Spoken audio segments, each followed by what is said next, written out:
और जी now welcome back. और इसी के साथ साथ मैं मौजूद हूँ अगले सेशन में, यानी हम मौजूद हैं आपके साथ। और मुझे अभी ज्वाइन किया है स्टेट लाइफ के महबूब आलम साहब ने, जो कि माशाल्लाह एरिया मैनेजर भी हैं और 18 ग्रेड के ऑफिसर हैं अल्हम्दुलिल्लाह। और साथ साथ जो है वो कहाँ गायब थे, पहले तो इनसे दो दो हाथ करते हैं और उसके बाद फिर, क्योंकि दूसरे चैनल पर ये मौजूद थे, अब ये मुझे नहीं कह सकते कि मैं मसरूफ़ था और वो भी अपना था, लेकिन यहाँ मेरे चैनल पर क्यों नहीं आया, ये आज इनसे पूछेंगे। अस्सलाम वालेकुम रहमतुल्लाह जी वालेकुम अस्सलाम निशान भी सब खैरियत है। कैसे मिजाज हैं जी आपके? अल्लाह का शुक्र मैंने अल्हम्दुलिल्लाह। स्टार्टिंग में बोल दिया तो दो दो हाथ करने हैं, जी तो मैंने बिल्कुल करने हैं। आपसे दोस्ती है और माशाल्लाह पुराना ताल्लुक है आपका। ऐसा ही है, शिकवे तभी शिकायत। आप नहीं आए ना, मेरे पास पुराना ताल्लुक है। असल में निशान भी रमज़ान में एक सेशन हमारा चल रहा था कि हमारी एक बड़ी अच्छा, जब मैंने बोला था तो आपने कहा होता ही नहीं है। नहीं, असल में एक्चुअली सिलसिला ये रहा कि वो हमारे कुछ मनो यूथ की आवाज़, एक हमारा वो है जिसका मैं भी उसमें मेंबर हूँ, तो उन्होंने एक सेगमेंट प्रोग्राम किया था। मैंने कहा ठीक है, अगर मेरी कहीं ज़रूरत हो तो मैं हाजिर हूँ। सही। तो उसलिए रमज़ान का सेशन उनका साथ गुजारा NTN न्यूज़ पे, माशाल्लाह सहरी ट्रांसमिशन में रहा मैं एज ए पैनलिस्ट, और माशाल्लाह बड़ा अच्छा गुजरा।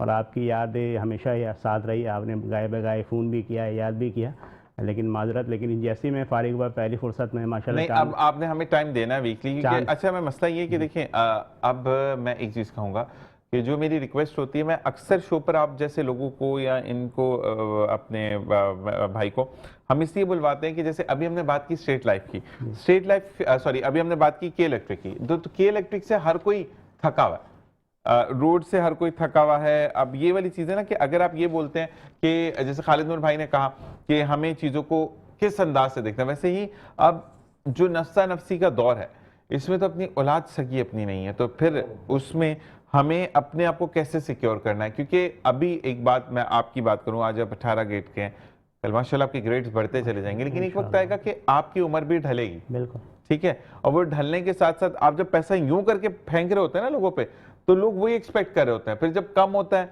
तो थोड़ा सा हाथ कम हो जाता है, फिर देने की रफ्तार कम होती है, तो लोगों में वो कदर कम होने लगती है। तो उसमें फिर मैं यही चाहता हूँ कि स्टेट लाइफ का जो तकाफुल की शरई तस्दीक क्या है और किस तरीके से लोग इसके अंदर अपने एंडोजमेंट्स कर सकते हैं, और अपने मुस्तकबिल को वो क्या, एक वो शख्स जो कि अब एक उम्र गुजार चुका, उसके 5 साल रह गए रिटायरमेंट में, और उसको नजर आ रहा है कि मेरी औलाद इतनी अच्छी नहीं है जितनी मैं सोच रहा था, तो क्या वो अपना फ्यूचर सिक्योर कर सकता है? इसमें ये जानना चाहूँगा मैं। जी शानवी शुक्रिया, बड़े अहम इशू पे आपने बात की। माशाल्लाह जो सूरत हाल आपके सामने माशरे में जिस तेज़ी से तब्दीली आ रही है, और लोग चाहते या ना चाहते हुए भी बहुत सारी चीज़ों को करना पड़ रहा है। जिस तरह अगर हम अपने माशरे में देखें कि आज से 20-25 साल पहले एक घर का बेहतरीन माहौल हुआ करता था। अगर 4-5 भाई होते इकट्ठे रहा करते थे, एक किचन होता था उनका, और एक दूसरे के दुख दर्द में, एक दूसरे के मुश्किल हालात में एक दूसरे का साथ दिया करते थे।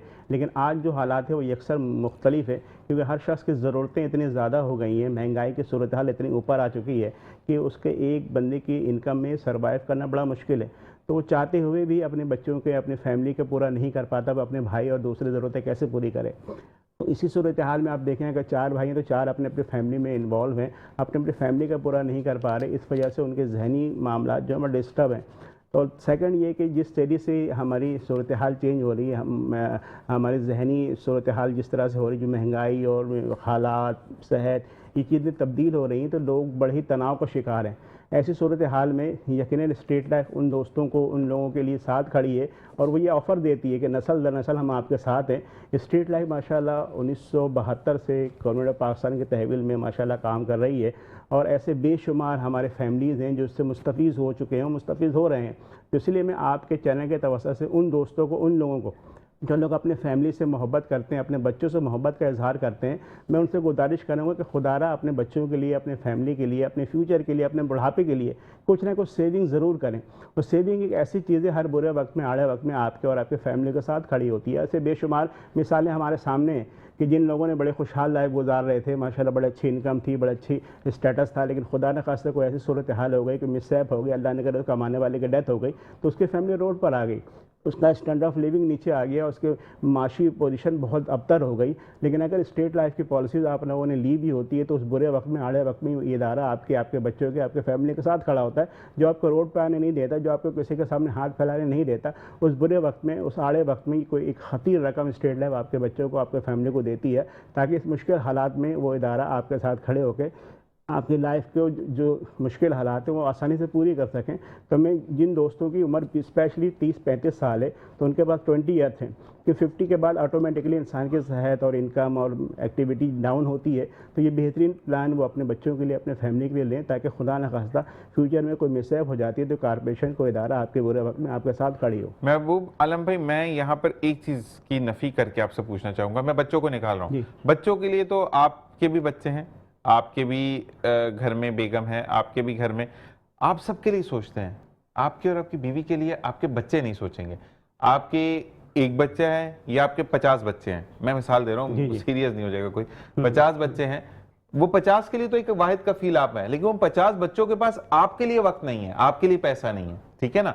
तो मुझे ये बताएं कि इस वक्त मैं बच्चों के लिए नहीं सोच रहा, मैं उस शख्स के लिए सोच रहा हूँ जो कि सारी उम्र कमा कर लाता है और अपनी पॉकेट खाली करके इस पे खुश होता है कि मेरे घर वाले मुस्कुरा रहे हैं, लेकिन उसकी भी तो जिंदगी है ना। आखिर उसने भी हॉस्पिटल जाना है, बीमार हो सकता है बुढ़ापे में, उसके पास वो आजकल के तो बच्चे 1000 रुपया देके कहते हैं कि पूरा साल चलना चाहिए, खत्म नहीं होंगे, ठीक है। और अपने तो 10,000 का खाना भी खा ले तो कहते हैं बड़ा सस्ते में खाना खा के आए, तो कितनी गुंजाइश नहीं थी। तो मुझे उन बहन भाइयों के लिए बताएं कि जो अपनी उम्र के उस हिस्से में हैं, यानी 60 के करीब है, अब वो 50-55 के हो गए, 50 के हो गए, चले हम 10 साल लगा लेते, ठीक है। तो 10 साल में वो इतना सेव कर लें कि 10 साल के बाद जब वो रिटायर हों, उनकी जो उनको पेंशन मिले, अगर वो कुछ ग्रेजुएटी है, और अगर नहीं है तो स्टेट लाइफ उनके साथ कैसे खड़ा होगा कि 10 साल में वो इतना कर दें कि उनकी जो आगे 10 साल या 5 साल जो जिंदगी है वो इज्जत से गुजर जाए। जी ज़ीशान भाई, बिल्कुल आपने बड़े अहम इशू पे बात की। यकीनन जो लोग 50 प्लस पे आ जाते हैं तो उनके लिए यकीनन बहुत लिमिटेड टाइम होता है, स्पेशली अगर वो जॉब पर हैं, रिटायरमेंट के करीब हैं। तो स्टेट लाइफ माशाल्लाह चूँकि गवर्नमेंट का एक कौमी इदारा है, वो इन चीज़ों को बड़ा फोकस बड़े नज़दीक से देखती है। तो स्टेट लाइफ ने उनके लिए एक बेहतरीन प्लान हमारे पास गोल्डा इन्वेस्टमेंट प्लान के निकाला है कि वो उसकी जो अदायगी सिर्फ 7 साल की है। कि लेट सपोज कि अगर वो 10 साल बाद रिटायर होने, 8 साल बाद रिटायर होने, तो हमने उनके लिए गोल्डा इन्वेस्टमेंट प्लान है कि अगर वो 7 साल की अदायगी होगी, सिर्फ 7 साल के बाद जब वो रिटायर हो जाएंगे तो उनकी पेमेंट नहीं जाएगी, पॉलिसी ऑटोमेटिकली चलेगी, रिस्क कवरेज चलेगा, खुदा न खास्ता कुछ होता तो क्लेम उसके फैमिली को मिलेगा। और 7 साल के बाद पॉलिसी ऑटोमेटिकली चलेगी। जब उस पॉलिसी 20 साल के पहुँचेगी, सपोज़ कि अगर उसने हमें 2 लाख रुपये सालाना पेमेंट की है, तो 7 साल में उसने हमें 14 लाख रुपये पेमेंट की, उस 14 लाख के अगेंस्ट हम उसको 7 साल में 20 साल में 40 लाख रुपए पे करेंगे, ताकि एक बेहतरीन फ़ंड उसको उसके बुरे वक्त में काम आएगी। उसकी एक्सीडेंट कवरेज 80 लाख रुपए की होगी, तो ये बेहतरीन फ़ंड उसके फैमिली के लिए होगा। एक प्लान हमारे पास 3 साल की है कि 3 साल की अदायगी करें, 10 साल में वो मैच्योर हो जाएगी। सपोज़ कि अगर वो 50 के हैं और 60 में रिटायरमेंट है, तो बेस्ट ऑप्शन उनके पास है कि वो 3 साल की अदायगी करें। सिर्फ 3 साल में सपोज़ कि अगर वो हमें 2 लाख रुपए भरते हैं 2 साल में, 3 साल में 6 लाख रुपए उसने अदा किए, फिर पेमेंट नहीं जाएगी, पॉलिसी ऑटोमेटिकली चलेगी। जब 60 साल में उनकी रिटायरमेंट होगी तो साथ साथ ही मेच्योरिटी भी हम पे करेंगे। 6 लाख रुपये उसने हमें दिए, तो हम तक 12 से 13 लाख रुपये उसको 60 जब वो रिटायर होगा तो साथ साथ 12 लाख रुपये हम उसको यहाँ से भी देंगे और रिटायरमेंट उसकी अलहदा होगी। तो ये उसके पास ऑप्शन होगा। एक फ़ंड जब उसके पास आएगा ना, तो उसके बच्चों को भी पता होगा कि मेरे बाबा के पास 12-15 लाख यहाँ से आना है, रिटायरमेंट के पैसे हैं, तो उसकी बात को मानेगा भी, उसकी बातों पे अमल भी करेगा और उसका हुक्म भी मानेगा। तो उसे पता है कि पैसे की एक अपनी ताकत है और हकीकत है, पैसा एक ऐसी ज़रूरत है जो इंसान को हम वक्त साथ साथ मौजूद रहती है। जब उस बुढ़ापे में उसके पास पैसा होगा, उसके फैमिली और उसके जो औलाद है वो यकीनन उसके साथ खड़ी भी होगी, उसके बुरे वक्त के साथ काम भी आएगी। महबूब आलम में मुझे ये साथ साथ ही बताएगा, फिर हम आएंगे खालिद नूर भाई की तरफ, और सोनिया ने भी ज्वाइन किया, कुछ देर में हम आपको उनसे भी मिलवाते हैं। और मुझे ये बताइएगा कि अब आपने कहा कि 12 लाख रुपए या 13 लाख रुपए जो भी उनको 2-3 साल बाद मिलेगा, ठीक है। अब अगर एक शख्स ये कहता है कि मुझे मेरे बच्चों से उम्मीद नहीं है क्योंकि 12-13 लाख मेरे अकाउंट में आ गया तो ये मुझसे ले लेंगे, ठीक है, तो क्या वो स्टेट लाइफ को रिक्वेस्ट कर सकता है कि आप मुझे हर महीने का 50,000 का चेक दें, ठीक है, यानी मेरे 12 महीने 5 12 60 यानी 6 लाख रुपए होते हैं, ठीक है, तो मुझे आप जो है वो 50-50 हजार रुपए पर मंथ दें, ताकि जिससे मेरा गुजारा भी चलता रहे। और फिर मेरा वो सवाल है कि वो मैं शख्स हूं और मैं कहता हूं कि महबूब आलम भाई क्या मेरी दवाई का कुछ बंदोबस्त हो सकेगा, इसमें मेडिकल का कोई बंदोबस्त हो सकेगा, तो इसका महबूब आलम भाई ये स्टेट लाइफ क्या जवाब देगा? क्योंकि इस वक्त मैं महबूब भाई से नहीं स्टेट लाइफ से बात कर रहा हूँ। बिल्कुल हकीकत मैं स्टेट लाइफ ही को रिप्रेजेंट कर रहा हूँ। स्टेट लाइफ ही का माशाल्लाह ये खासा रहा है कि आज मुझ जैसे लोगों को माशाल्लाह एक मीडिया में बैठा हुआ हूँ, स्टेट लाइफ पीछे मेरे खड़ी है, जो बातें मैं कर रहा हूँ यकीनन एक अथेंटिक बातें हैं। रिटायरमेंट के बाद अगर उसके जो पैसे उसके आएंगे वो ऑप्शन मौजूद है। हमारे पास एक नेक्स्ट ऑप्शन मौजूद है कि अगर वो पैसे यूटिलाइज नहीं करता तो वो पैसे हमारे पास 6 साल के लिए स्टेट लाइफ में फिक्स करवा दें। वो 6 साल के बाद हम डबल पेमेंट उसको पे करेंगे, ठीक है, ताकि उसकी जो उसके पैसे जो हैं यूटिलाइज भी हो रहे हैं और खुदा न खासा को मिसहैप होते हैं उसको क्लेम भी मिलेगा, और 6 साल के बाद जो उसने हमें प्रिंसिपल अमाउंट रखा है उसको हम डबल पेमेंट भी करेंगे। अच्छा, चूँकि हेल्थ इशू ऐसा होता है 58 के बाद यकीनन कोई ना कोई डिजीज़ का शिकार लोग हो जाते हैं, तो मेडिसिन के मामला जो हैं हम जो लोग हैं जो 50 के बिलो हैं उनको हम ज़रूर दे रहे होते हैं, लेकिन जो ओल्ड एजेस होते हैं तो उनको उनके साथ मेडिसिन के मामला नहीं होते। ये पैसे उनकी ज़रूरतों के ही लिए तो होते हैं। बुढ़ापे में इंसान को वो पैसे उनके बीमारी की सूरत में या खुदा न खास्ता कोई प्रॉब्लम की सूरत में उनके काम ही आते हैं। जब पैसे होते हैं हर चीज़ पूरी हो जाती है। तो ये फ़ंड इसीलिए क्रिएट की जाती है कि जब फ्यूचर में खुदा न खास्ता 50-60 पे वो पहुँचे और सेहत उनकी डाउन हो तो ये फ़ंड उनके काम है। जब उनके पास पैसे होंगे तो उनके बच्चे भी उनको हॉस्पिटल ले जाएंगे और दवाई इलाज भी उनके पास आसानी पूरी कर सकते हैं। अच्छा, अगर कोई घर में शख्स ऐसा है जिसके लिए मैं चाहता हूँ कि मैं पॉलिसी ले लूँ, ठीक है, और उसको किसी भी तरीके से मेडिकल कवरेज मिलती है या नहीं मिलती, किस पॉलिसी में मिलती है, कितनी मिलती है और किन किन स्टेजेस पे मिलती है? देखिए, हमारे पास मुख्तलिफ प्लान है। हेल्थ इंश्योरेंस भी हमारे पास है, लेकिन कुछ किसी वजूहत के बिना फिल वक्त उसको हमने स्टे किया हुआ है। बाकी हमारे पास प्लान टेम्परेरी उसको सस्पेंड किया हुआ है। जी। बाकी इंजरी कवरेज की सूरत में हम कॉर्पोरेशन जो है स्टेट लाइफ पॉलिसी में हमारे एक राइडर होता है AIB, एक्सीडेंट इंजरी बेनिफिट। कि खुदा न खास्ता अल्लाह ने कर हमारे पॉलिसी होल्डर के during the period of policy कोई मिसहैप हो जाता है, कोई एक्सीडेंट हो जाता है जिसमें वो टेम्परेरी या परमानेंट डिसेबल हो जाता है। टेम्परेरी डिसेबिलिटी में लेट सपोज को उसका फ्रैक्चर हो जाता है और वो 2-4-6 हफ्ते के लिए बेड रेस्ट पर आता है, तो हम टेम्परेरी तौर पे एक पार्शियल पेमेंट उसको देते हैं according to policy, premium of policy. Let suppose अगर 10 लाख की पॉलिसी अल्लाह का अगर वो 8 हफ्ते का प्लस्टर उसको हो गया और 8 हफ्ते वो बेड रेस्ट पर है, तो हम उसको 20,000 रुपये महीना पे करेंगे जब तक डॉक्टर लिखता है कि वो बेड रेस्ट पर होगा, तो हम उसको इंजरी क्लेम पे करेंगे। हाँ, खुदा न खास्ता अल्लाह ने करे उसके ऐसा एक्सीडेंट हो जाए उसमें परमानेंट डिसेबल हो जाए, खुदा न खास्ता अल्लाह ने करे 2 आँखें उसके ज़ाया हो जाएँ, 2 हाथ ज़ाया हो जाएँ, 2 पैर ज़ाया हो जाए, यानी कि मुकम्मल डिसेबल हो गया। उस सूरत में हम क्या करेंगे? उस सूरत में हम जितने की पॉलिसी सपोज़ के 10 लाख की पॉलिसी है, हम 10 लाख रुपए उसको पे करेंगे, उसकी पेमेंट वेव हो जाएगी। वो पेमेंट उससे नहीं करना। जब डिसेबल हो गया, उसकी इनकम ही नहीं रही, तो पेमेंट अब उसको नहीं करना, विदाउट पेमेंट पॉलिसी चलेगी। जब पॉलिसी 20 साल को मेच्योरिटी में जाएगी तो हम फिर मेच्योरिटी उसको क्लेम अलहदा पे करेंगे। तो बहुत बड़ी बेनिफिशियरी है। अल्लाह ने खुदा न खास्ता इस दौरान जिस तरह शहर में आए दिन हादसात हो रहे हैं, आए दिन खुदा न खास्ता को डिसेबल हो जाता है, और जो गवर्नमेंट के हॉस्पिटल की सूरत हाल आपको पता है क्या सूरत हाल है, वहाँ खुदा न खास्ता कोई इमरजेंसी आ जाती है तो आम से लोग तो बिक जाते हैं। तो एक बेहतरीन ऑप्शन है कि घर का कमाने वाला अल्लाह ने अगर डिसेबल हो गया, माजूर हो गया, तो ये पॉलिसी उस वक्त उनके और उनके फैमिली के काम आती है। अच्छा, ये जो 20,000 आपने कहा वो तो मिल रहा है, लेकिन जब मुझे एक्सीडेंट हो गया और मैं, अगर आपको पता, अभी आपने खुद कह दिया गवर्नमेंट अस्पतालों का, तो जिना इसमें मैं ज़रूर कहूँगा कि जिना बड़ा मदद करता है, लेकिन अगर फ़र्ज़ करें कि वहाँ पर चीज़ें अवेलेबल नहीं है, तो क्या ये पॉलिसी होल्डर किसी हॉस्पिटल में भी जाकर क्लेम कर सकते हैं कि मैं पॉलिसी होल्डर हूँ, मेरे पास कार्ड बना हुआ है, तो क्या उसका मेडिकल भी फ्री होगा या सिर्फ आप 20,000 रुपये ही देंगे? नहीं, हेल्थ इंश्योरेंस डिफरेंट एक डिपार्टमेंट है हमारा, उसका एक अलग से कार्ड बनता है। लेकिन हम जिस पॉलिसी की बात करें, लाइफ इंश्योरेंस पॉलिसी है, इसमें हम ये ज़रूर होता है कि आप अल्लाह ने करे कोई इमरजेंसी हो जाती है, आप कोई बड़ा कोई मेजर ऑपरेशन होता है, तो उस सूरत में आप अपना सारे खर्चा आप पूरे कर लें। पहले हमें जब बिल देंगे उसमें जो आपके टर्म ऑफ पॉलिसी के तहत जो हम पैसे बनेंगे वो आपको पे कर देंगे। 50% सम एश्योर्ड, यानी लेट सपोज कि अगर उसकी 5 लाख की पॉलिसी है, अल्लाह ने कहा पॉलिसी के 6ठे साल कोई मेजर ऑपरेशन को, सर्जिकल ऑपरेशन खुदा न खास्ता उसका होता है और उसके अगर 5 लाख रुपए का एक्सपेंस आया तो हम 2.5 लाख रुपए कर्ज हसना के तौर पर उसको दे देंगे। जब पॉलिसी 20 साल की पूरी होगी तो मुझे 2.5 लाख रुपए हम नहीं देते, पूरे 2.5 लाख रुपए काटेंगे। उसमें कोई इंटरेस्ट, कोई वो सूद वगैरह नहीं होगा। जितना हमने दिया है उतना ही हम 20 साल बाद जब पॉलिसी मैच्योर होगी हम उससे पेमेंट डिटेक्ट करेंगे। अच्छा, यहाँ पे महबूब आलम भाई, एक हम इस तरह भी आते हैं बेचारे, वो भी बोलेंगे, मैं सो रहा हूँ खालिद नूर भाई, तो हम इनको जगाते हैं थोड़ा सा। और 2 सवाल आए बड़े अहम है जो आपसे करने जरूरी है। खालिद नूर भाई, मुझे ये बताइएगा कि अब हमने पॉलिसीज़ की बात कर ली, हमने सोनिया भी आएंगी तो हम एंटरप्रेन्योरशिप पे बात करेंगे, वुमेन एम्पावरमेंट पे बात करेंगे, लेकिन ये तमाम चीज़ें तब होंगी जब तमाम सड़कें बहुत अच्छी होंगी। अब मसला ये कि अगर सोनिया की अगर बात करें, क्योंकि सब सामने स्टूडियो में बैठी हैं, तो अगर वो बाइक चलाना सीख जाती हैं तो शी इज़ अ गर्ल, वो एक लेडी हैं या लड़की हैं, तो वो खड्डों पे उतनी अच्छी गिरफ्त नहीं रखती जितना एक लड़का रखता है। मैं गलत तो नहीं हूं ना? ठीक है, रोड सही नहीं होंगे तो वो कैसे निकलेंगी? हालात ये है कि घर पे अगर सोनिया कहती है नहीं नहीं आज तो मुझे क्लास देने जाना है, मैं एक वुमेन एम्पावरमेंट पे बात कर रही हूँ जिसके अंदर मुझे औरतों को अपने साथ लेकर चलना है, लेकिन पीछे 2 बच्चे रो रहे हैं जिनके लिए पानी नहीं है या घर में गैस नहीं है, बिजली नहीं है, तो वो कैसे आगे बढ़कर काम करेंगी? मैं आपसे पूछूंगा।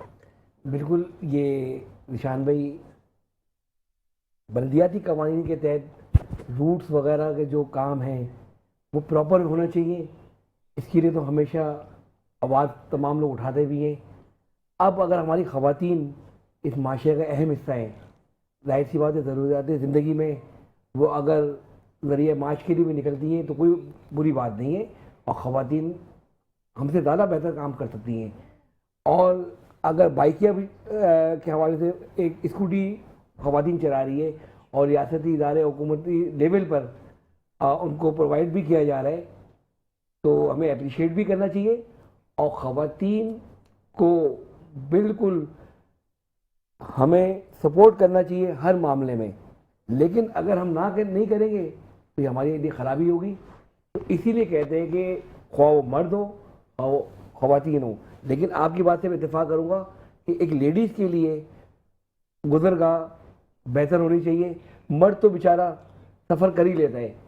तो ये जिस तरह गवर्नमेंट यकीन दहानी कराती है, बल्दियाती हम सहूलतें मुहैया करेंगे, बड़े बड़े रूट्स बनाएंगे, लेकिन अभी शहर का मादरत के साथ अंदरूनी गलियों को तो बहुत बुरा हाल है। अच्छा, वो वाली बड़ी बड़ी बात है। और मेन रोड तो कुछ थोड़े बेहतर है। नहीं, मेन रोड भी बड़ी बर्बाद नहीं है। मैं आपको दिखा दूं अगर बोलेंगे जगह नहीं, नहीं, मैं आपने आप शहर घूमते हैं तो मुझे मसला ये है कि मुझे कभी कभार ऐसा लगता है जब मैं ये वादे सुनता हूँ ना, तो वादे हो रहे हैं, सब कुछ हो रहा है, और फिर एक टैगलाइन चलनी चाहिए। कैसा लगा मेरा मजाक? तो मैं ये जरूर कहूंगा कि बिल्कुल आप जो है वो गेस्ट को बिठा दीजिए तब तक मैं बात कर निशान भाई, जब तक करप्शन खत्म नहीं होगी ना, हाँ जी, ये करप्शन खत्म हो जाए और पाकिस्तान में अगर माशी बहरान का खात्मा है करना है हमें, तो करप्शन ख़त्म करनी है। अफवाज पाकिस्तान ने तो हक अदा कर दी है, बॉर्डर हमारे महफूज है, महफूज हाथों में पाकिस्तान है। लेकिन खुदारा अब मैं अफवाज पाकिस्तान से भी रिक्वेस्ट करूँगा कि माशी सूरत को बेहतरी के लिए करप्शन के खात्मे में कि खुदारा आप अपना किरदार अदा करें, क्योंकि अब हालिया जो मामला थे माशी तौर पर पूरी दुनिया में राई होंगे। तो ये मुल्क की बदकिस्मती है या करप्शन का खात्मा होना चाहिए। बिल्कुल, यहाँ पे मैं इस बात जरूर कहूंगा कि करप्शन कैसे खत्म होगी जब हम खुद करप्ट नहीं होंगे। हमारे यहाँ पर मसला ये है कि हम खुद बहुत बड़े करप्शन के शिकार हैं। और यहाँ पर जहाँ मैंने बात कर रहे थे, मैम सोनिया आ चुकी है, सोनिया नवाब। अस्सलाम वालेकुम रहमतुल्लाह। कैसे मिजाज है सोनिया? सॉरी, थोड़ा सा वो भाई आगे देर होगी। अच्छा, मुझे ये बताएं, सबसे पहले तो आपको ईद बहुत बहुत मुबारक जो गुजरी है, और कैसी गुजरी आपकी ईद? अच्छी गुजरी। इस दफ़ा थोड़ी हॉस्पिटल में गुजरी है। हाँ, थोड़ी तबीयत मेरी अच्छी नहीं थी, तो पूरा टाइम मेरा हॉस्पिटल में गुजरा। अच्छा, मैं तो मतलब मैं चांद्रा से जो गया मैं तीसरे दिन ही वापस आया। और आपसे बेहतर कौन जानता है कि जब हॉस्पिटल में गुजरती है तो कैसी गुजरती है। अच्छा, गुजरने के साथ साथ वो एक चीज होती है ना, कभी कभार तो अपने हाथों पे भी लाड आ रहा होता है कि इस पे ड्रिप लगनी है, मेरे इस पे ड्रिप। जी बिल्कुल, मेरे हाथों का भी यही हाल हुआ है। तो किसी ने मुझसे कहा, मेरे हस्बैंड ने बहुत इंसिस्ट किया कि मेहंदी लगवा लो। मैंने कहा इस नील के साथ तो नहीं हो सकता। नहीं, अब इसको छोड़ दे। मैं एक बात आपको कहूँ कि आजकल तो खैर मैं वो वाली बात भी नहीं हम कह सकते महबूब आलम भाई या खालिद नूर भाई के लड़कियों के लिए बनाओ सिंगारा। आजकल तो लड़के भी इतना कुछ थोप के आते हैं कि समझ नहीं आती। तो वो एक तो बंदे को मैं पहचानने में बड़ा मुझे प्रॉब्लम हुआ। जुबैर भाई हमारे साथ कैमरे में मौजूद है कि मैंने उनसे पूछा ये बाजी है, बाजा है, ये क्या है ये? तो बाद में पता चला वो बाजी बाजा मिक्स था कुछ। तो उसने इतना मेकअप किया हुआ बंदे ने कि जिसकी कोई हद नहीं। वो ये क्या कहते हैं इसको, आईलैश जो नकली वाली होती है, वो भी उसने लगाई नहीं। और मैं बड़ा हैरान हुआ कि भाई अम्मी अब्बू एक दुआ करते तो काम सही हो जाता है, ये गलत दुआ हो गई। अम्मी को बेटा चाहिए था, अब्बू का बेटी चाहिए थी, वो मिक्सर ही आ गया कुछ। तो मुझे ये बताएं कि अब उस टाइम पे जब बनाओ सिंगार तो खुद से भी बंदे को नफरत हो रही होती है कि बंदा इतना एग्जॉस्ट हो जाता है कि वो कहते हैं ना कि फटे हुए कपड़े ला दो मैं पहन लूंगा, मुझे घर ले जाओ। बस ऐसा ही हाल होता है कि आप अपना घर उस वक्त से ज्यादा शायद ही कभी अच्छा लगता है। ऐसा ही है, दिल चाहता है बस अपने घर पहुंच जाए। वो हालांकि वो बेड पे लिटा के एसी ऑन करके आपको सारी ट्रीटमेंट दे रहे हैं, आपको कोई आपको बहुत जो है वो पैम्पर किया जा रहा होता है, स्पेशल ट्रीटमेंट मिल रही होती है, लेकिन वो ट्रीटमेंट नहीं चाहिए होती। एक्चुअली अपना घर चाहिए होता है। और खासकर एज मदर अगर मैं हॉस्पिटलाइज हूँ तो मेरी फिक्र पहले ही होती है, चांद रात है, मेरे बच्चों की मेहंदी भी लगनी है, उनकी चूड़ियाँ भी आनी है, उनकी तैयारी भी होनी है, उनकी ईद खराब हो रही है मेरी वजह से। तो एक बर्डन भी होता है। हमारे यहाँ पर मैं बड़े अच्छे मैंने कॉलम पढ़ा था कि हमारे यहाँ पर जो औरत है यानी जो आप हैं वो अपने आप को बर्बाद कैसे करती है। बर्बादी, औरत की बर्बादी कैसे थी? उन्होंने कहा औरत की बर्बादी ऐसे नहीं। अब अच्छा, हमारे में ना औरत की बर्बादी का जब टेक्सचर आता है तो या तो वो नेगेटिव है, वो प्रो है, प्रोस्टिट्यूट है, वो ABC नहीं। उन्होंने कहा कि वो हक रिश्ते पर रखते हुए हलाल रिश्ते को भी पीछे कर देती है, यानी अपने मियाँ को, औलाद की जिम्मेदारियों पे। वेस्ट की माँ इसलिए अच्छी होती है कि वो कहती है मेरी जिम्मेदारी कुछ भी नहीं है सिवाय सिर्फ मेरे मियाँ के और मेरी जो जिंदगी अज़दवाजी जिंदगी उसको बेहतर करने के। जबकि हमारी जो माएँ हैं, मैं अक्सर लोगों से ये कहता हूँ कि अपनी माओ की कदर करें। वो मियाँ की भी सुन रही होती हैं तो मुझे टाइम नहीं देते, ये बात है, ये बात है। मियाँ अगर कहता है कि आज अच्छे कपड़े पहन लो, थोड़ा सा तैयार हो जाओ, बच्चा बीमार है तो सब कुछ छोड़ के बच्चे के साथ लग जाती हैं। तो हमारे यहाँ पर औरत अपनी जिंदगी खुद बर्बाद करती है एक माँ बनकर। वो नहीं देखती कि मैं क्या हूं, मैं क्या बन, वो कहते हैं ना कि वो हूर से लंगूर तक का सफर औलाद के पीछे तय करती है। ज़ीशान, इसमें मैं आपको ये कहूंगी कि इसमें बैलेंस बहुत ज़रूरी है, दोनों चीज़ों को साथ लेके चलना ज़रूरी है। अगर हम वेस्ट की मिसाल ले रहे हैं तो हमें ईस्ट की भी एक अच्छाई देखनी चाहिए कि यहाँ की माएँ इतनी अच्छी हैं तभी यहाँ की जनरेशन्स अभी तक संभली हुई हैं, सही और गलत का फ़र्क कर पा रही हैं, मोहब्बत बांटती हैं, इमोशनली इंटेलिजेंट बहुत सारे बच्चे हैं हमारे यहाँ। बहुत कम आपको ऐसे बच्चे मिलेंगे जो कि अनसेंसिटिव हैं, लेकिन बहुत ज़्यादा बच्चे आपको ऐसे मिलेंगे। आप किसी रोड पे अगर आपको किसी चीज़ की ज़रूरत है, एज वुमेन मैं आपको बता रही हूँ, अगर मुझे फ़र्ज़ करें मुझे चक्कर आने लगे, मुझे डिज़ीनेस फील होने लगी, कोई यंग लड़का कभी भी मुझे अनसीन करके नहीं जाएगा, वो पूछेगा आपको पानी ला दूं। तो ये जो इमोशनली हमारे अंदर इंटेलिजेंस है और ये समझ है कि अगले बंदे को हमें कैसे हैंडल करना है या उसको कैसे जो है वो इज्जत देनी है, ये हमारी माओ ने तो सिखाई। अच्छा, लेकिन एक बात मैं यहाँ पे बोलूंगा कि अगर लड़की या औरत गिर जाती तो लोग कहते बीमार है, लड़का गिर जाए बोले नशा करके आया हुआ है, लड़के को पूछता ही नहीं है। प्रॉब्लम ये बड़ी हो जाती है। नहीं, आपके सामने है कि हमारे यहाँ रोडों पर अगर कोई लड़का भी गिर जाए, कोई एक्सीडेंट भी हो जाए, मेरा पर्सनल एक्सपीरियंस था। मेरा एक्सीडेंट हुआ, मेरी टांग टूट गई। अच्छा, शारा फैसल पर आयशा भवानी के सामने। अच्छा, एक गाड़ी रुकी और मुझे बड़ा ये लगा कि क्योंकि पेन तो आपको एज वेल होता है लेकिन आपको मदद चाहिए होती है। बिल्कुल। अच्छा, वो बंदा आया जिसने मेरी मदद की, मैं आपको बता रहा हूँ। कहते हैं ना कि बड़ी गाड़ी से बड़ा दिल नहीं होता, ठीक है। बंदा आया, एक लग्जरी गाड़ी से उतरा, उसने मुझे पांव से पीछे किया, कहता है रोड पे गिरा हुआ गंद हो रहा है, चला गया वो, ठीक है। और मैं उसकी शक्ल देख रहा हूँ किसने किया का, वो दो मेरे, अच्छा मैं किसी को टॉन्ट नहीं कर रहा, वो भाई जो कि रेती बजरी उठाते हैं, वो गाड़ी पे आए, उन्होंने मतलब मेरा अपने ही वो नहीं मफलर जो बांधते, पहले उससे पहले टांग बांधी, उसके बाद एक बंदे ने प्रॉपर्ली मुझे सपोर्ट किया, लेकर गए उनके पास, जो उन्होंने कमाया था उन्होंने जिना हॉस्पिटल में पहले वो खर्च किया क्योंकि उस वक्त नहीं मौजूद था। अच्छा, जब मैं उनको दे रहा था फिर मैंने बड़े उनको कसमें और वो कहते हैं ना कि वादे करके मैंने कहा कि हम कभी मिलेंगे तो हम उसको पूरा कर लेंगे। तो उन मुझे आज भी याद, पठान भाई थे मेरे, उन्होंने कहा कि यार जूती मार लो। मैंने कहा भाई यहां तक लेकर भी तो आप लोग आए ना, मुझे और तो कोई नहीं लेकर आया था, ठीक है। तो मसला यहाँ पर होता है आपकी बड़ी गाड़ी इस बात की कहते ही जमानत नहीं कि उसके दिल भी बड़ा होगा। आपकी बड़ी गाड़ी इस बात की जमानत नहीं, आपकी तरबियत इस बात की जमानत है। बिल्कुल यही वाली चीज है। अच्छा, मैं आपसे पूछना चाहूंगा कि अब जिस तरीके से हम मौजूदा हालात पर चल रहे हैं, जैसे महबूब आलम भाई से और हमारे जो खालिद नूर भाई हैं, इनसे हमारी बातचीत चल रही है तमाम चीजों पर, मैं बिंग लड़की या विमेन में आपसे पूछना चाहूंगा कि तमाम टास्क जो है ना वो अनटास्क हो गए। प्राइस ऑफ पेट्रोल इस तरीके से बढ़ाया जा रहा है क्योंकि हमारे यहाँ पर 5 जहाज लंगर अंदाज हो चुके हैं, मतलब पड़ा पेट्रोल इतना महंगा हो गया। ये तमाम चीजें मैं जानूंगा कि इसका इंपैक्ट बीइंग अ लड़की या बीइंग अ हाउसवाइफ, क्योंकि आपके पास 300 प्लस ग्लोबल लोग हैं जिनके साथ आप इंटैक्ट रहती हैं, तो आप क्या देख रही हैं कि वो डाउनफॉल की तरफ जा रहे हैं या वो भी स्टेबल है, या जानेंगे ब्रेक के बाद। देखते रहिए मुस्कुराती सुबह with Zeeshan sir. Original welcome back. और सोनिया नवाब से हम जवाब लेंगे और एक और गेस्ट ने हमें ज्वाइन इन किया है जो कि सिर्फ स्टील मिल की बात करते हैं, मजदूरों की बात करते हैं। आपसे जानेंगे भी सोनिया क्या कहेंगी। बिल्कुल रमीज, सॉरी ज़ीशान, ये इसने बहुत ज़्यादा फ़र्क डाला है। ये जो अभी जंगें हो रही हैं, जो अभी डाउनफॉल जा रहा है, जो अभी इकनॉमी हाई जा रही है, मतलब इकनॉमी का हशर हो गया है और हमें ये नहीं पता है कि हम कहाँ जा रहे हैं। लेकिन अगर हम पाकिस्तान की बात करें और पाकिस्तान में 5 जहाज़ जो है वो लंगर अंदाज हो चुके थे, तो बीइंग अ पाकिस्तानी मैं तो ये रिक्वेस्ट करूँगी गवर्नमेंट से कि हमें ये देखना चाहिए कि हमारी आवाम जाएगी कहाँ अगर हम इतनी पेट्रोल की प्राइसेस बढ़ा देंगे। तो अगर हम हर चीज़ की प्राइसेस नहीं बढ़ा देंगे, अभी मैं आपको बताऊं, मैं यहाँ तक आई हूँ, जो मेरा नॉर्मल फेयर होता है इन ड्राइव का, उससे डबल मैंने फेयर पे किया, और वो सिर्फ इस वजह से क्योंकि फेयर बढ़ गए हैं। अब वो भी क्या करें, टूल वहीं पर है लेकिन फेयर्स बढ़ गए और उसकी वजह यह है कि पेट्रोल की प्राइस ज्यादा है। अच्छा, मुझे लाहौर में एक बंदा बड़ा अच्छा लगा, उसने सोलर प्लेट लगा ली रिक्शे के ऊपर,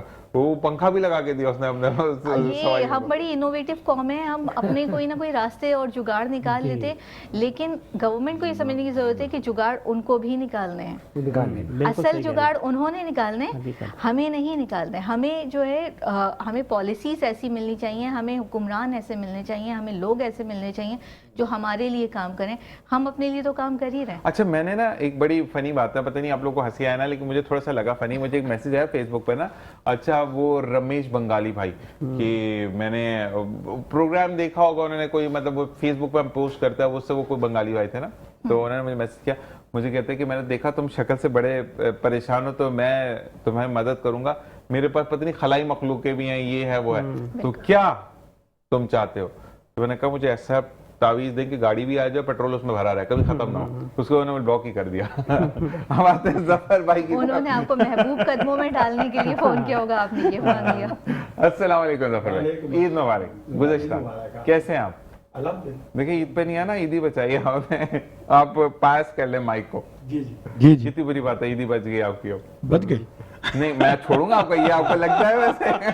चलो शुक्रिया आपका, बच गई। नहीं, मैं उस वक्त तक बची थी, आपने खुद ही कह दिया। मैंने साथ ये भी कहा कि बची, मैं आपको छोड़ूंगा, ये मैंने साथ ही कहा। अच्छा तो फिर भाई ये बताइएगा कि अब जैसे कि हम बात करें इकोनॉमी की, तो हम तो बहुत ज्यादा डाउनफॉल का शिकार हैं। हालांकि ईरान में जंग लगी हुई है, ठीक है, इम्पैक्ट आते हैं, लेकिन इतने ज्यादा इम्पैक्ट आते हैं, ये तो मैंने पहली दफा देखा है।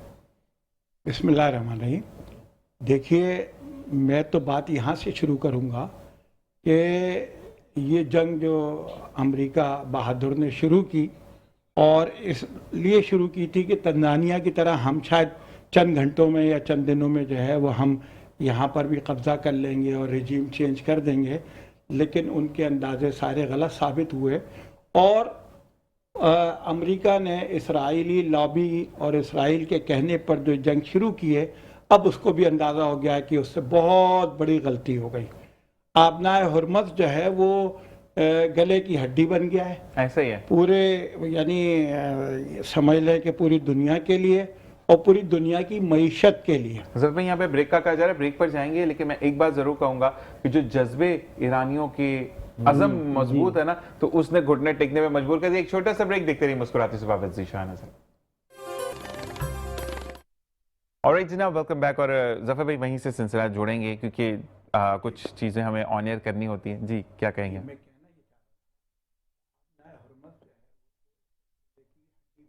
ऐसे ही आलमी मईशत की, और इसके असरात पूरी दुनिया पर और इस पूरे रीजन पे ख़ास तौर के ऊपर जो है वो पड़ रहे हैं। और इसके नतीजे में तमाम ममालिक के अंदर जो है वो महंगाई भी आएगी, बेरोज़गारी भी आएगी और लोगों का जीना दूभर हो जाएगा। अच्छा, इसलिए ज़रूरी तो ये है कि इस जंग को जितनी जल्दी ये ख़त्म हो जाए उतना ही ये पूरी दुनिया के मफाद में है, वरना ये तीसरी जंग अजीम जो है वो भी एक तरह से बस बनती चली जा रही है और वो बन जाएगी, जिससे बचना जो है उसके लिए किरदार अदा करना हर एक के लिए ज़रूरी है। और अल्हम्दुलिल्लाह सुम्मा अल्हम्दुलिल्लाह पाकिस्तान जो है वो उसने वो पोजीशन सब कुछ के बावजूद बना ली है कि आप देखें कि इस वक्त भी इसके अंदर इंडिया पाकिस्तान की जंग हुई थी तो अमेरिका ने वो जंगबंदी करवाई थी ना।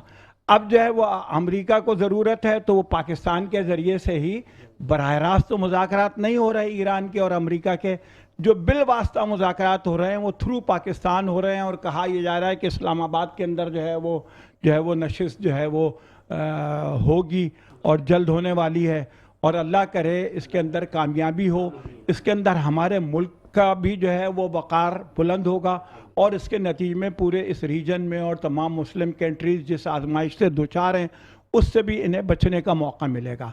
रहा हमारे हुक्मरानों का मामला जो यहाँ पर बात की जा रही थी, अरबाब इख्तियार का मामला, तो इनको तो बहाना चाहिए होता है महंगाई बढ़ाने का, और कोई जवाब छोटा सा भी मिल जाए ये उसको जवाब बनाकर जो है वो पेट्रोल की कीमत में इजाफा कर देते हैं, इलेक्ट्रिसिटी और यूटिलिटी बिल्स के अंदर इजाफा कर देते हैं, जिसका बराह रास्त असर आवाम पे पड़ता है। और हर वो चीज़ जो यानी इस्तेमाल की होती है, रोज़मर्रा इस्तेमाल की होती है, अवामुन्नास की होती है, वो हर चीज़ महंगी हो जाती है, चाहे वो दालें हों, चाहे सब्ज़ी हो, चाहे गोश्त हो, चाहे कोई भी चीज़ हो ना, कि जी वो पेट्रोल बढ़ गया तो अब जो है वो हम भी बढ़ा रहे हैं। और कम हो जाए आलमी मार्केट में या वैसे उसके दाम कम हो जाए, तो हमारे यहाँ फिर कमी वाला फार्मूला तो इन्होंने किसी ने सीखा ही नहीं है। तो ये अलमिया है हमारे यहाँ का, जिसकी वजह से आज हम सब जो है इसको फेस कर रहे हैं। अच्छा, अब होना यही चाहिए कि जब वक्त आता है तो उस वक्त हम जो है वो प्रोटोकॉल और लंबी गाड़ियों के पीछे और हटो बच्चों वालों के पीछे भाग रहे होते हैं, और उनको हम जो है ना इस भेड़ चाल के अंदर वोट दे बैठते हैं, और बाद में फिर जो है वो सारा साल और जो है वो पूरे टेन्योर जो है वो हम भुगत रहे होते हैं, और जो है वो उसके ऊपर अफसोस कर रहे होते हैं, लेकिन रास्ता फिर कोई नहीं बचता। दूसरी बात मैं ये कहना चाहता हूँ कि देखिए, इस वक्त इन हालात के अंदर पाकिस्तान में अमन और इस्तेहकाम जितना ज़रूरी है इससे पहले था, लेकिन अब इस वक्त बहुत ही ज़्यादा है। तो इस वक्त अगर कोई भी इंतशारी सियासत करेगा, कोई हो, ख्वाह कोई हो, किसी पार्टी का हो, किसी मसलक का हो, तो वो ये समझ लीजिए कि वो पाकिस्तान के ख़िलाफ़ काम कर रहा है, वो इंडियन एजेंट का किरदार अदा कर रहा है, वो इसराइली एजेंट का किरदार अदा कर रहा है, वो पाकिस्तान को कमज़ोर करना चाहता है, पाकिस्तान की फ़ौज को कमज़ोर करना चाहता है, पाकिस्तान के सपा सालार को कमज़ोर करना चाहता है। ये तरीक़ा बिल्कुल गलत है, ये नहीं होना चाहिए। हम देखते हैं कि चंद लोग हैं, वो मुट्ठी भर हैं, अवाम पूरी की पूरी ईरान के भी साथ है और अपनी पाक फौज के साथ भी है और अपने मुल्क के साथ भी है और वफादार है और मोहब्बत करती है। लेकिन क्या है कि चंद मुट्ठी भर अनासिर जब मौका मिलता है, वो अगर इंडिया पाकिस्तान की जंग हो तो मोदी के साथ खड़े हो जाते हैं। इस ट्रंप को लाने वाले कौन है? वो कहते थे कि जी बस ट्रंप को वोट डाल दो, और ट्रंप को वोट डालेंगे तो यहाँ जो है वो तो पता नहीं जो है वो अडियाला के दरवाजे खुल जाएंगे और वो हलफ नहीं लेगा और ये नहीं होगा और वो नहीं होगा, और इस तरीके से जो है वो ट्रंप के हामी थे। भाई, आज ट्रंप की तरफ से ये जो कुछ हो रहा है इसके जिम्मेदार आप भी हैं, आपने वोट दिया है, अब आप बरी जिम्मा नहीं हो सकते, अब आप उसके अगेंस्ट आप जा रहे हैं, पाकिस्तान के खिलाफ जा रहे हैं। ऐसा नहीं होना चाहिए। पाकिस्तान जो है वो बड़ी उम्मीदों का मरकज़ है, और पाकिस्तान जो है वो है तो हम हैं, और दीन इस्लाम के बाद सबसे ज़्यादा अहमियत तो दीन इस्लाम की वजह से भी असल यहाँ पर एक सवाल मैं आपसे आके करता हूँ, मैं सोनिया की तरफ आऊँगा। सवाल मैं आपको, आप सोच रहे हैं, आप बात कर रहे हैं, ठीक है, तो खौफ खुदा हर एक के अंदर होना चाहिए। आप अगर बात करें तो आप एक स्टेबल पोजीशन पर हैं, ठीक है, लेकिन फिर भी आप आवाम के लिए, उनके लिए बात कर रहे हैं ना, कि जो इस वक्त, क्योंकि हम क्या बात करते हैं, अगर हमने अपनी स्टील मिल की बात की तो आपका नाम जफर, मैंने तो नाम ही आपका save, steel mill Zafar, steel mill की बात जफर खान के साथ नाम जो है वो मैंने आपका सेव किया। लेकिन मसला ये है कि हर किसी के अंदर खौफ खुदा होना चाहिए। सनी, आपकी तरफ आते हैं, मुझे ये बताइएगा कि जब जिस तरीके से जफर भाई ने बात की, हम सच बोलने से कतराते हैं और हम ये भी कहते हैं कि हम सच्चे पाकिस्तानी हैं, सच्चे मुसलमान हैं, तो हम कैसे तरक्की करेंगे जब हम साथ ही झूठ का दे रहे हैं? यही सबसे बड़ा मसला है ईशान, कि हम झूठ का भी साथ दे रहे हैं और हम अपने आप से बहुत सारे झूठ बोल रहे हैं। ऐसे ही सबसे पहले हमें अपने आप से सच बोलना पड़ेगा, और सबसे पहले हमें ये समझना पड़ेगा कि अगर हम एज हुक्मरान अपनी आवाम के साथ झूठ बोलते रहेंगे तो आवाम बेवकूफ़ नहीं है, आवाम को सब पता चल रहा है। अगर हम एज फैमिली हेड अपनी फैमिली के साथ झूठ बोलते हैं तो फैमिली को पता चल जाता है। ऐसा नहीं है कि आप झूठ बोल के और निकल जाते हैं, पता चल जाता है।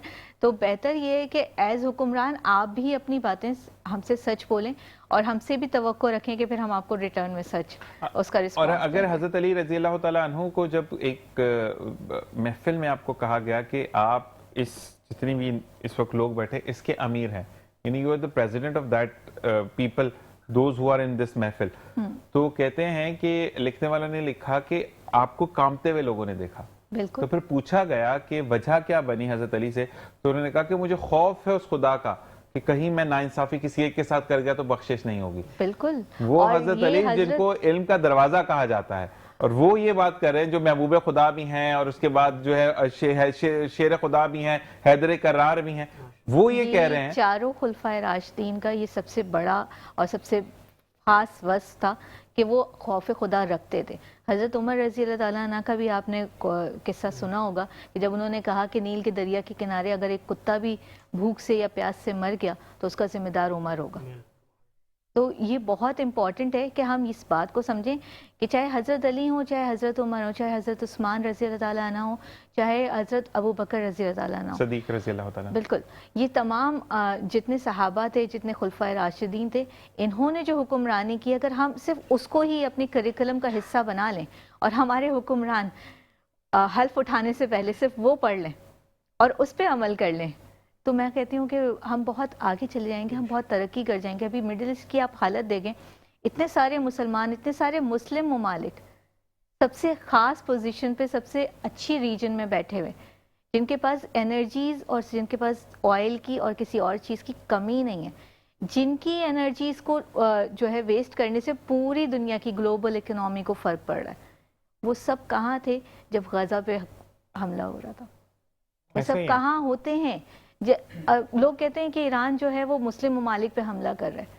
मैं कहती हूँ कि जब गजा पे हमला हो रहा था तब ये मुस्लिम ममालिक तो सो रहे थे। मुस्लिम ममालिक पर वो हमला नहीं कर रहा, वो उन अड्डों पर हमला कर रहा है जो इस्तेमाल हो रहे हैं मुसलमानों के लिए। बिल्कुल, हमें ये भी उजागर करना है, बहुत स्ट्रैटेजिकली और बहुत सही तरीके से क्लियरली बताकर हमला कर रहा है कि हम इन यूएस बेसिस पे करेंगे, क्योंकि अगर हम इन पे नहीं करेंगे तो हमारी जो है वो सेफ्टी और सिक्योरिटी कौन अश्योर करेगा। और दूसरी बात ये कि जो ये कहने वाले हैं कि हम दुनिया का अमन चाहते हैं, वो भी B2 बम्बार तैयार कर देते हैं कि देख नहीं रहे कि वो B2 बम्बार कहीं रास्ते में भी गिर सकता है। टेक्नोलॉजी इंसान ने बनाई है ना, टाइटैनिक भी इंसान ने बनाकर क्या कहा था कि इसको तो कुछ भी नहीं हो सकता, वो बाद में वो खराब था, उसके अंदर पहले से शिप्ट ऑन था या वो आइसबर्ग से टकरा के जो भी, लेकिन खुदा ने गर्क कर दिया ना। वही वाली चीज है कि टाइटन उसके बाद निकली, वो भी गर्क होगी, तो टाइटैनिक है ही मनहूस, वो तो सारे कहते हैं है ही मनहूस है टाइटैनिक।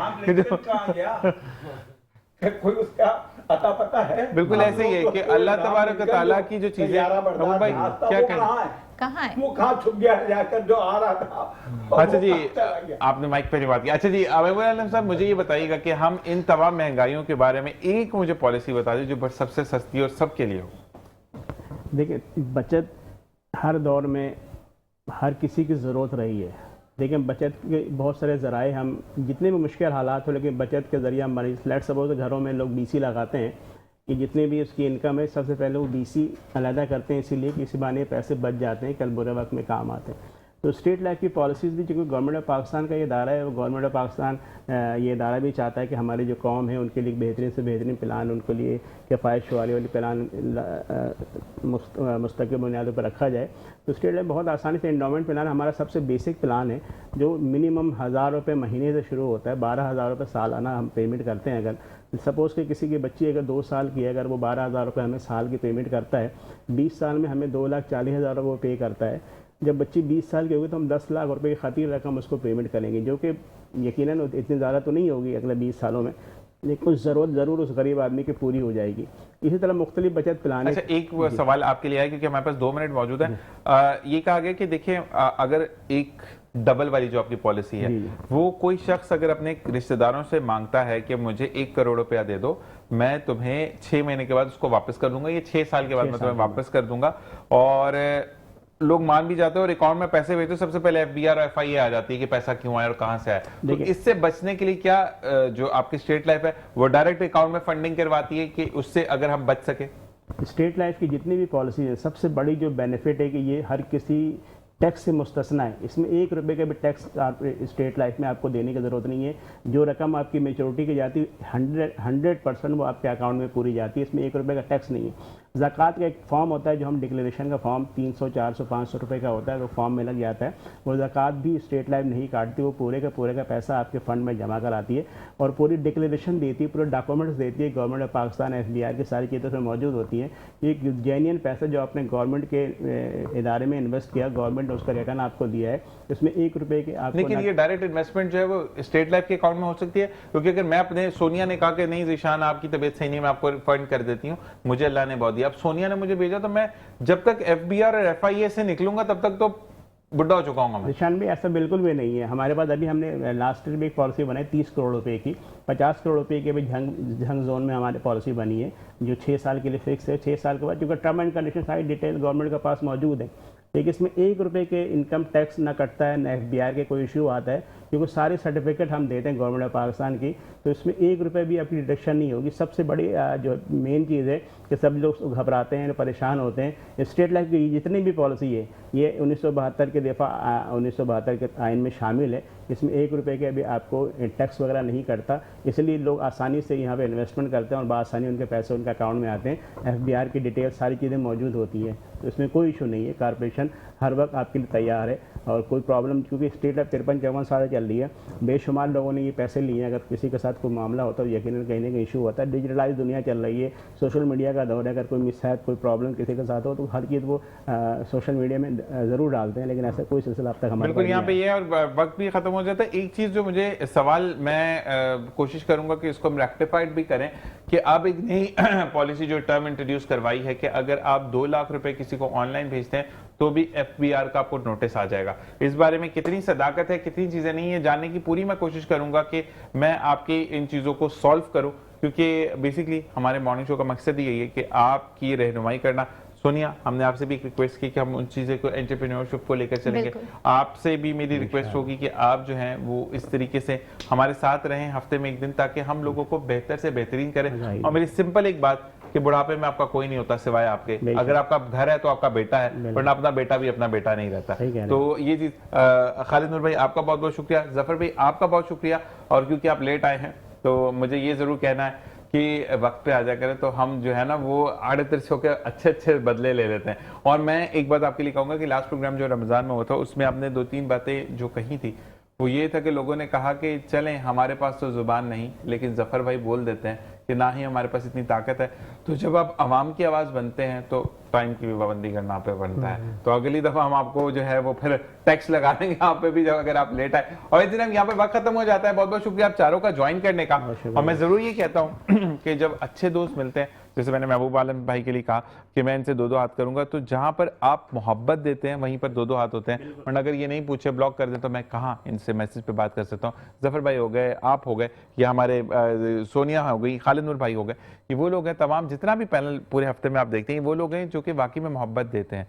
और आपसे भी गुजारिश है कि मुल्क पाकिस्तान के साथ मोहब्बत करें। कोई भी आपका सवाल है तो आपकी स्क्रीन पर नंबर डिस्प्ले है, आप वो लिख कर भेज सकते हैं हमें, और ताकि हम उसको रेक्टिफाइड करें कि किस तरीके से आपको रहनुमाई दी जा सकती है। इसी के साथ अपना और अपने प्यारों का ख्याल रखिएगा। आज के सेशन में कोई बात बुरी लगे तो तहे दिल से माफ़ ख्वाह। इंशाल्लाह आपसे कल मुलाकात होगी कुछ नए मेहमानों के साथ, कुछ नई बातों के साथ, और फिर इंशाल्लाह नेक्स्ट मंथ से हम कुछ चीज़ों को प्लान अप करें जो कि एक नए अंदाज में मुस्कुराती सुबह आपके सामने पेश करेंगे। इसी के साथ हमें दीजिए इजाज़त। पाकिस्तान जिंदाबाद, पाक आर्मी पाइंदाबाद। इस दुआ के साथ जा रहा हूं कि कल फिर मिलेंगे। अल्लाह निगहबान।